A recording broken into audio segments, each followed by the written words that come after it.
Que bom ter vocês aqui com a gente em mais um Aliadas com Aliclem.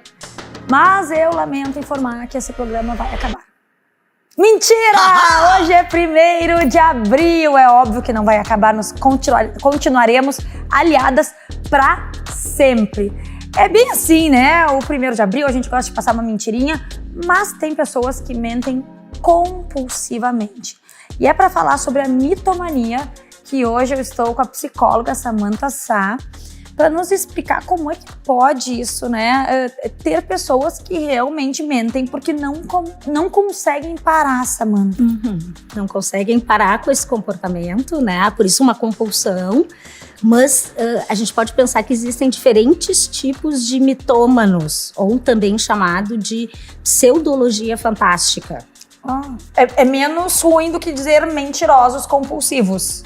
Parece um pouquinho mais bonito, né? Mas o pseudo já fala disso, né? Da mentira, do falsear a situação, né? E não existe um tipo de pessoa que mente compulsivamente.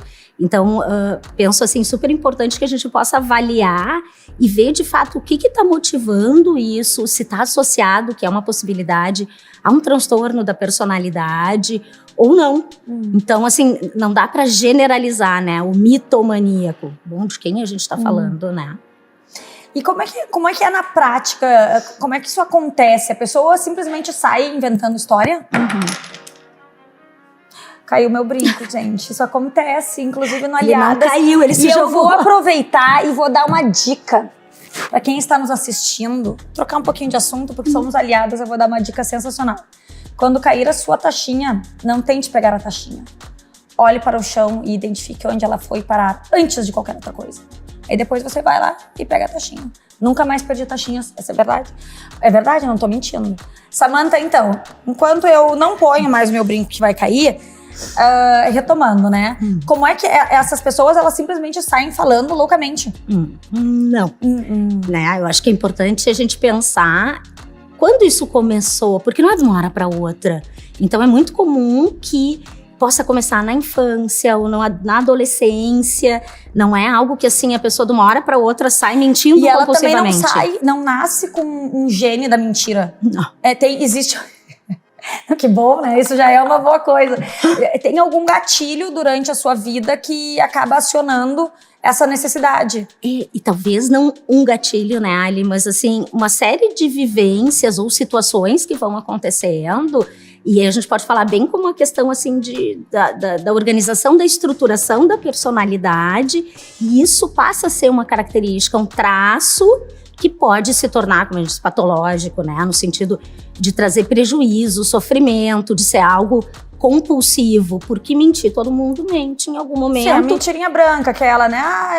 Ai, gostou do meu cabelo? Sim. E pra quê, às vezes, né? Eu também acho que o sincericídio, ele não é bom pra ninguém. Como eu digo, né? Dizer o que a gente pensa o tempo inteiro, né? Ou estraga a amizade ou não preserva os dentes. Exatamente. E a gente pode ser gentil sem, né, precisar... É uma gentileza também. Exato. A gente não falar a verdade pras pessoas o tempo todo. Mas daí a mentir já é uma outra questão. E eu imagino os prejuízos que isso possa causar na vida da pessoa, porque ela começa a impactar em uma relação a dois, em uma relação familiar, num ambiente de trabalho. As pessoas não te levam a sério. Aí, o que fazer? Porque assim, me dá um exemplo, inclusive, de como é que funciona isso no ambiente de trabalho. Fulano, acabou o seu prazo? Sim, acabei. Ou ela cria uma ideia, inventa uma história antes disso? Pode acontecer de todas as formas. De todas as formas, né? Porque penso assim uma ideia, né, Ali? Vamos pensar a criança. O que leva uma criança a mentir? Então, pensando que talvez esteja aí a origem da história, né? É muito interessante porque as crianças têm uma tendência a querer agradar os adultos. E muitas vezes elas mentem porque, de fato, elas não sabem dar uma explicação para o que o adulto está ali, né, pressionando, questionando, e aí ela inventa. E aí ela vai começando a ficar com essa ideia de que isso agrada, isso chama atenção. Então, se não for dada uma atenção para ela, ou os pais, né, a escola, enfim, possam se dar conta que isso está sendo frequente, não algo social para não magoar alguém, já é importante poder ter algum tipo de intervenção. Agora, na vida adulta, né, tu perguntas do trabalho. Bom, é uma coisa eventual, também pode acontecer. Agora, é aquela pessoa que enrola, que inventa uma história, e aí tem uma questão, porque as histórias, normalmente, embora, né, a pseudologia fantástica, elas não são fantásticas, elas normalmente fazem sentido, só são mentirosas. E a pessoa não vai fazer isso só no trabalho, passa a ser um estilo de vida, quase como um alcoolista, né? Como qualquer compulsão, a pessoa repete isso em todos os ambientes, né, em que ela está, na família, social, e por isso os prejuízos.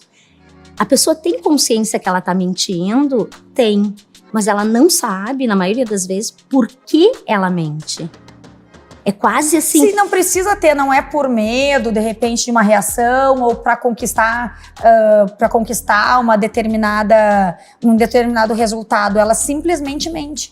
Ela simplesmente mente. Claro que tudo isso que tu traz provavelmente tá... Na origem. Na origem e por trás, né? Então eu diria assim, é possível que essa pessoa, na verdade, não saiba o que ela deseja, mas ela vai desenvolvendo esse funcionamento. Claro que a gente pode ir para um outro extremo, e aí muito mais preocupante, quando a gente tem o chamado psicopata. E aí a compulsão dele por mentir é muito mais elaborada e tem um fim muito consciente, muito lúcido. E aí a gente pode dizer, não é bem uma compulsão, é o jeito de ser, uma estratégia. Eu fiquei lembrando, eu não vou me lembrar do nome da pessoa em si, mas do filme Vips, se eu não me engano, que era o cara da Gol. Ah, sim, o que dizia que era o herdeiro. Exato, e ele sabia que ele estava mentindo, né? Então, acho que ali já tem uma tendência que vai mais para esse lado antissocial, do benefício, enfim. Quando tu tem o mitomaníaco chamado, ele não tem essa intenção como, né? Tu perguntou assim... obviamente, não, eu quero uma ascensão, então eu vou mentir, eu vou, né, encarnar um personagem para conseguir algo. Não, é um modo de vida. Uhum. É quase, aquilo dá prazer para ele só em viver em um mundo, digamos, da fantasia dele. E exteriorizar isso ou não. Tu diz, é pro seu prazer que ele é o mitomaníaco. Não necessariamente envolve prazer, porque é isso que tu traz, que é bem importante. As pessoas começam a se afastar, as relações não duram, né? Porque chega uma hora que todo mundo sabe, o fulano não dá, tu não confia. Não leva a sério porque ele vem com umas histórias que a gente sabe que é mentira. Mirabolante. Agora, eu acho que tem outro ponto importante, porque eu te disse, faz algum sentido as histórias, né? Não é uma coisa tão fantástica, mas pode ser. E há um ponto, e aí a gente vai beirando algo mais psicótico, que a pessoa tenha convicção e as histórias aí são mirabolantes. Samantha, nos dias em que vivemos, né, de redes sociais, ampla exposição, as pessoas mostrando muito de uma vida ilusória, tu acha que isso piorou, ou talvez tenha tornado mais comum essa mitomania, ou uma coisa não tem nada a ver com a outra?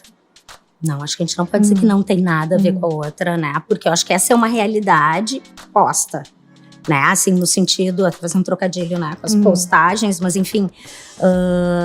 Porque muitas pessoas, mas aí não necessariamente é algo compulsivo, mas elas querem passar uma imagem, elas querem ser reconhecidas através das melhores fotos, dos melhores filtros, né? E o quanto a gente tem hoje a questão para a saúde mental de pessoas que só pioram no sentido de se deprimir, enfim, porque eu costumo brincar, né? Tu pode botar o filtro que for, mas o teu espelho não tem filtro em casa, né? E a gente não tá falando de imagem aqui só, a gente está falando da sua percepção de si mesmo e da sua vida. Exato, e daqui a pouco na rede social a pessoa inventa um personagem, né, no sentido até, pode ser de qualificação profissional, literalmente, né, faz um perfil fake, mas é o que ela quer que vejam, e ao mesmo tempo é muito comum que ela socialmente se isole, porque as pessoas não podem, ela não vai bancar faz sentido, né, é incoerente a sua vida nas redes sociais, Pois aí retomando especificamente para mitomania, se alguém está nos assistindo, está se reconhecendo, conhece alguém que eventualmente esteja, né, tem essas características, é algo tratável? Eu acredito que sim. A grande questão é que dificilmente, espontaneamente, a pessoa vai buscar ajuda, né? Agora, uma psicoterapia, uma análise, enfim, pode auxiliá-la, prever de que isso vai mudar. Não tem como saber, até porque vai variar o nível de... que a gente diz assim, o quanto a pessoa tá bem com isso, do tipo, sou assim, ou ela consegue se dar conta que, poxa, eu não consigo, como a gente pensa com qualquer dependência química, né? Às vezes a pessoa diz, não, eu quero parar, eu sei que me faz mal, mas eu não consigo. Opa, aí a gente tem maiores chances, porque a pessoa tem uma motivação, ela reconhece que não é legal. Tem outras que não, que acham que, bom... E para quem convive com um mitomaníaco, qual é a sugestão que se dá? Porque se é uma mudança que, né, a mudança é uma porta que se abre por dentro, então depende da pessoa se submeter, estar aberto para uma terapia, para, enfim, algo que possa mudá-la. Para quem está ao lado, o que fazer? Eu acho que foge. Não, acho que não. Eu sou otimista, né? Acho que a gente tem que ter esperança. Mas, e principalmente aí em se tratando da família, né? Porque a tendência é que os amigos pipoquem. Sim, mas pode acontecer com um filho, com um pai, com um cônjuge. Se for um filho, mais fácil de tentar levá-lo, né, para uma avaliação, para ver do que se trata de fato e, quem sabe, realizar uma psicoterapia, uma análise. Se for um adulto, eu sempre penso assim, tentar pegar pelo afeto, no sentido assim de trazer, olha o quanto isso nos prejudica também. Então não é o que é só teu, né? Envolve a nossa família, enfim, e assim, quem sabe, conseguir buscar ajuda. Porque isso que eu te disse, né? Espontaneamente. Agora, o que a gente não faz aqui é mentir para vocês. Isso aqui é uma relação de confiança com nossas aliadas, nossos aliados. Então, fica aí que a gente já volta.